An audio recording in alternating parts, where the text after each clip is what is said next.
There we go. Looks like we're live. Hey there, everybody. Welcome back to another episode of Military Money Mistakes Live. I am, the host that you're used to, Trevor Maxwell, and we got a special guest today.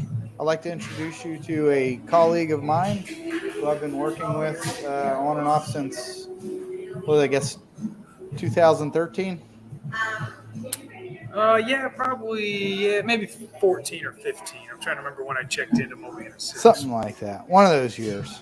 Been a while. But yeah, so we got Bobby Gillenwater joining us today, and we had to make a last minute change. So apologize for that. Just we had some issues. I know we wanted to do an episode about the Survivor Benefit Plan open season. However, I've made the decision to push that off because I'm trying to have some special guests coming on here who are uh, definitely subject matter experts on this stuff, and wanted to make sure we had the opportunity for them to get the chance to talk to. And I guess there's been some policy updates as well. So we're going to shift that to next week, and we're actually going to do that at 2 p.m. instead of 1 p.m. just to accommodate them. I just felt like, you know what, that's probably the right thing to do to make sure that we get the best information out there possible. So yeah, look for that next week. Today, we're going to do the episode that we were planning on doing next week today. And that's just talking about the opportunity costs of military money mistakes. So if you know me, you know my story. The big motivation for me starting this was the fact that I had done all this dumb stuff with my money throughout my career. And then I kind of had that epiphany when I went back and looked, and I was like, oh man, I could have I could have retired with close to $1 million at the ripe old age of 38, and I didn't. And I've had some really nice trucks. I have some really cool guns, but I would have much rather had close to $1 million. And so that's kind of like my underlying motivation for the stuff. And, I think that plays in perfectly to the topic today. What are the opportunity costs of military money mistakes? And so, Bobby, who I've worked with for a long time, and, as he's going through his own transition journey, has become interested in some of the stuff that we're doing, especially like with US Vet Wealth. And so we've kind of brought him into the circle and tried to share with him the things that we felt are like, hey, this is the stuff that's really important if you want to get into working in this industry that to be good at. And so, it's been a journey for us, like teaching the stuff. It's been a journey for him learning that. And so I'm glad you got the chance to come in here and chat with us today. But Trevor, I appreciate the opportunity. And I think I've told you, I've told Scott, and some of those other individuals that you work with, you guys do a phenomenal job of just financial education, stuff that we don't talk about in the military, and let alone just in our in our society. So hats off to you. Thank you for the opportunity, and thank you for the mentorship you've done so far and continue to do. Yeah, well, I mean, it's my pleasure. That was probably one of my favorite times in the military, was working as an instructor. And I thought, hey, if I can take something as complex as nuclear physics and break that down to a level that all the knuckle draggers can understand, like, why can't I do that with personal finance? And so, yeah, we're going to talk about some of those opportunity costs today. Real quick update on the beta cohort. We start next Wednesday. I still got a couple more spots if you're interested in joining. The link, I'll put the link in the comments section after this recording is done, so you can check that out. Actually, let me see if I can drop it in there right now. But essentially, like, yeah, if you want to be part of the beta cohort, you get access to it for life. There you go. Looks like it's showing up in there. That's showing up on YouTube, not in the LinkedIn feed. So let me drop it in here in the LinkedIn feed real quick too. I got all these little tricks that I'm learning as I continue to do this stuff more and more. This has been a learning experience for me as much as anybody. But that link should be there in LinkedIn now. And the other piece too, the Insiders Portal, something that I've grown really fond of. Very cool. I'll take a second and share it with you. Like, something that we created that I think not a whole lot of other people have done. We're working on, a resource that's kind of away from what most other people are doing right now in the industry. We created like literally our own, call it whatever you want. It's like a members area, but we have all this. The big piece here, the knowledge library, where if you get faced with some of these decisions, like the ones that we kind of specialize in, or survivor benefit plan, and what do I do with my TSP? So we've got that, and then we're also hosting the military money mistakes coaching cohort inside of that as well. So I'll drop a link in there as well for that if you would like to join. You can check that link out, and we will. Let me drop the link in here so you could go visit that if you'd like.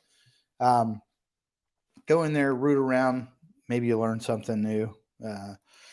And there's opportunities in there. If you need help with something, like, you can absolutely reach out to us. That is our office. Like, we got away from, the office where you go in and somebody offers you a coffee. Like, bring your own coffee and come visit us online now. So Scott and I will be in there, I think today, right after this, which, Bobby too, you're more than welcome to join us after that. But glad to actually get you in here and start doing some live stuff too. Cause I remember you had talked to me a couple years ago about, you said, hey, you know what? We went and grabbed lunch together. You're like, I want to do what you're doing. And I'm like, okay, don't worry about getting licensed or anything like that. Start learning this stuff, right? Start learning content creation and personal branding, right? Yeah, 100%. And I will say that it looks easy from the outside, but it is hard. It is very challenging, I find, to be genuine and authentic when you're trying to have a purpose for creating content and engaging people on social media. Yeah. Oh, absolutely. Especially working in financial services, because I get it. Like, I don't have any illusions whatsoever that people are going to look at me and immediately think, oh, this guy is awesome. He's great. Like, I get it. There is a huge stigma out there about people that work in the financial services industry. And I'm going to say this too. I don't think it's entirely undeserved. Some of the people out there, it's funny. I still get those cheesy automated connection messages myself, where people are like, hey, I saw we have some of the same connections. I thought we should connect. Have you thought about a comprehensive financial plan? And I always write them back and I'm like, hey, you need to get rid of the messaging service, because if you actually looked at my profile and read, you would see that I do the same thing that you do for a living, except Yep. I'm not, so if somebody gets a connection request for me or a message from me, it's actually from me, not one of those cheesy services. So something I've learned over the years, and I'm aware of it, and I know other people that get into this same thing, right? They're like, oh yeah, this guy, like, I'm just going to go ahead and click. I get that too, like, because I've done the podcast and things like that. I get all these connections from people that help you boost your podcast or your coaching program. Same, Yeah. I get it. Like, And so I think that one of the things that we've talked about that I think you guys do brilliantly that sets you guys apart from some of the other people is that you don't look at it as transactional. You actually look at it as a relational, relationship building, and then truly breaking it down to what value can you provide. And I think when you can communicate to someone in the terms of what value you can bring to them, then it's no longer a transactional relationship. It actually can build into, a friendship or some type of, courteous, relationship where it's no longer selling someone something. You're actually truly helping them out by providing them some value in some facet of their life. So, yeah, well, first of all, I appreciate that. uh, and I get that, right? And I think the thing is, I get excited about helping other people kind of, blossom or become their own. Here, let me fix my lights here. There we go. So you guys can see my ugly mug a little bit better now. I get excited about that, right? When people ask me why I do what I do, it's just, I don't see myself being somebody who could go work for someone else for the rest of my career. So, I've kind of struck out on my own and I've been doing this. I've made a ton of mistakes, but that's how I learn, right? I'm just a stubborn SOB, and I have to learn by screwing things up and learning from my mistakes and going back out there. But I wanted to get on topic now and talk about our, what was the kind of the subject matter of our discussion today: opportunity costs of military money mistakes. And so this is a very personal thing to me, because it required a lot of introspection for myself to think about, how did this stuff apply to me, and really develop this over the last 5 years into something that I can teach to other people, and hopefully help them make their transition a lot better, or at least a lot better than mine was. So I kind of open this discussion with, how much money would make you happy? Because we see this, like, you get out of the military, you get your pension, you get your VA disability, and then you go out and get another job. And it's not unrealistic to say that a lot of people are making twice as much money and after their military career is over as they were while they were in the military. So you have this tremendous opportunity to go out and do something with that. But what we see is, I see a lot of these people, these highly ranked people that had this tremendous opportunity. They're making a lot of the same mistakes as some of these 20-year-old E2s and E3s that come back from their first deployment that we see all the time. And I thought about that, and I was like, okay, that's who really needs something like military money mistakes, or these people who I think a lot of times they're smart people, they're rational beings. They just need to be shown, like, what is the opportunity cost of my decision? And so that's really kind of my approach to teaching this stuff, right? And so, like, really, when we talk about that, how much money do you need to make you happy? There's been a lot of research into this, and there's a lot of stuff where they say, like, above a certain amount, wherever that is, that your basic needs are met, there's no real significant increase in your levels of happiness the more money you make. And I would say that this is true. Like, I absolutely agree with this, because I talk to people all the time. They make a ton of money and they just seem like they're miserable. They're not happy. And I think that the reason for that is they think that they can just attach a dollar sign to their happiness, right? No, I completely agree. I think there's the common phrase: the more you make, the more you spend. Um, I would just throw a twist on it, and you look at it from a military perspective. We don't go out and do a dive op without a plan. We don't go do a jump op, or you name it. We don't get the ship underway without a plan. So if you don't have a plan for when you increase your income, then yeah, you most likely are going to fall into the same mistakes of just spending your money.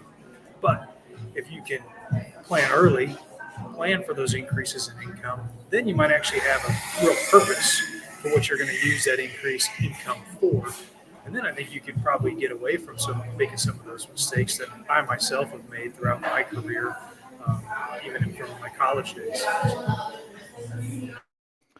Yeah, I tell you what, there's a really good analogy I wanted to use that I have here written down in my notes. There's this book I just read. It's called The Psychology of Money. And there's a story in there about Kurt Vonnegut and Joseph Heller, which I know most people know who Kurt Vonnegut is. If you don't know Joseph Heller, he's a guy, he wrote a book called Catch 22, which was a very, very good book. One of my favorites. But the story goes like this: they're at a party. This billionaire is throwing this huge party, and Kurt Vonnegut looks to Joseph Heller and he says, this guy makes more money in one day than you will make in your entire life. And Joseph Heller said, yeah, you know what? That may be true, but I have something that he will never have.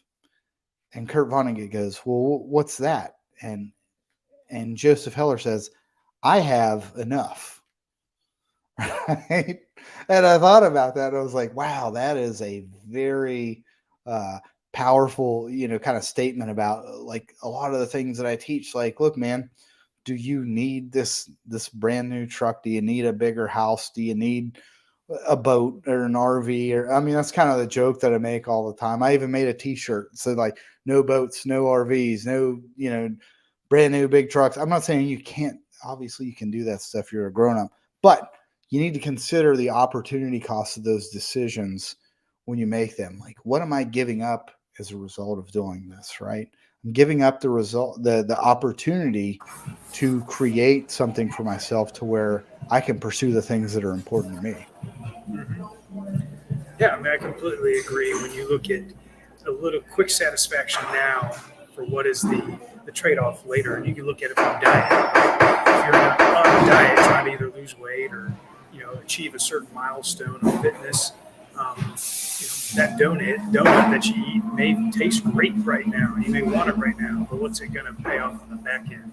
What's the detriment on the back end? So I completely agree. Is we as a society are, I think, are very materialistic and we want things.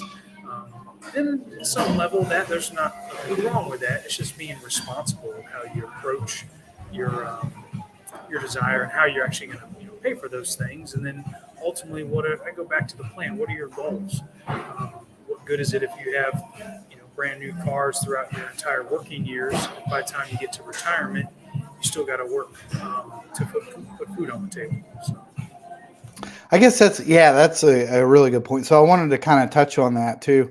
Um, what are those opportunity costs of these financial decisions? Well, to me personally, probably the first and foremost, the most important one is time, because I got to tell you, like I've talked to hundreds of people who have gotten out of the military, retirees, whatever, and I haven't met a single one of them who hasn't said my most important resource right now is time.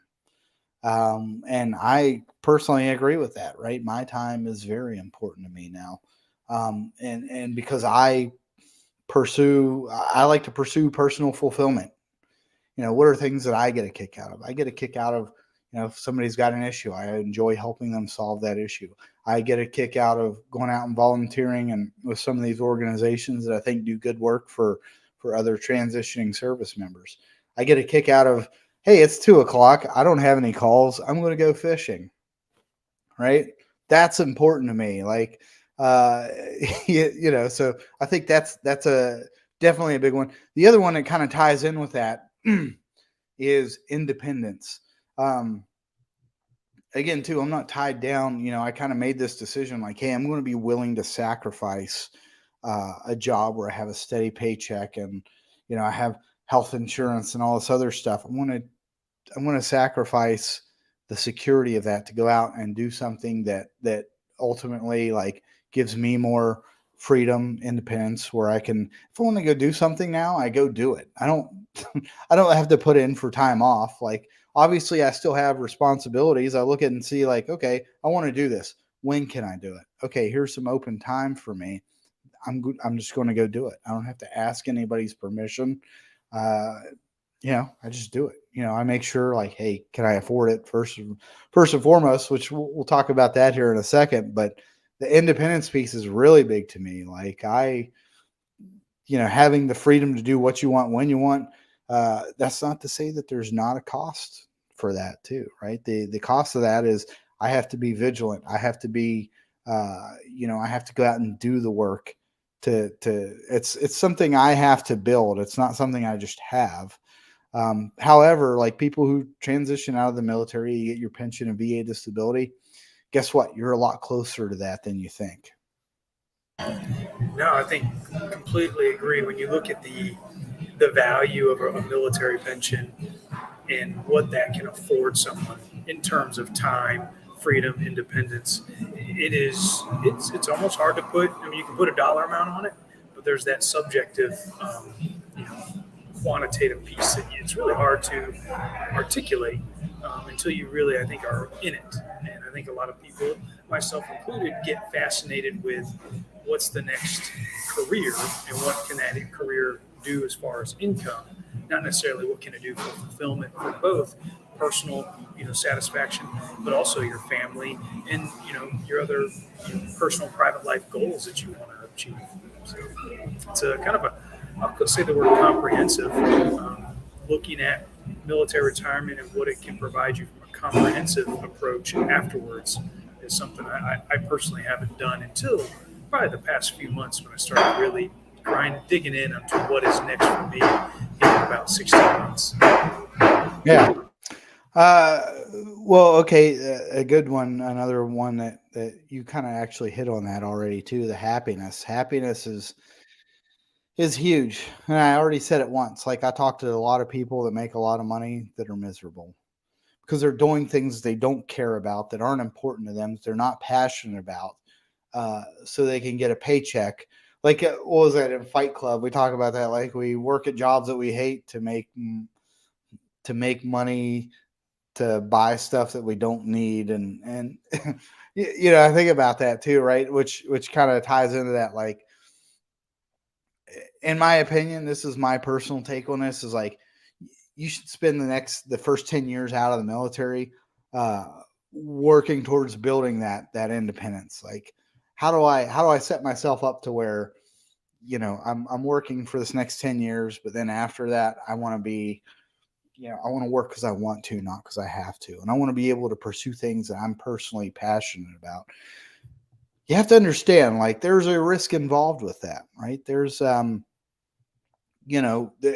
risk that maybe you won't be as secure as you thought you would be. But when you look at risk versus reward, like for me personally, yeah, I tell this to people all the time. I passed up like multiple uh, contracting opportunities to make, over $100,000, well over $100,000 a year, to go do these jobs that I wasn't passionate about. I didn't really care that much about them.